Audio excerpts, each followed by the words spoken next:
Hello, I'm Matt Kreisenbeck, the Community Outreach Coordinator for District 3 of the Idaho Transportation Department. I am joined today by Stiles Salick, one of our resident engineers on the State Highway 16 construction project. We're excited to let you know that tomorrow marks the start of National Work Zone Awareness Week.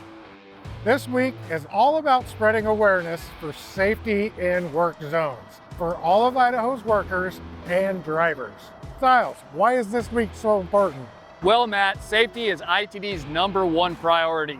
We strive to make our work zones as safe as possible, but accidents cannot always be avoided.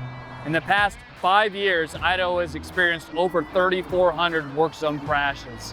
This week, we are going to take you into several work zones throughout Idaho to show you a behind-the-scenes experience and steps each person takes to keep themselves, other workers, and the traveling public safe.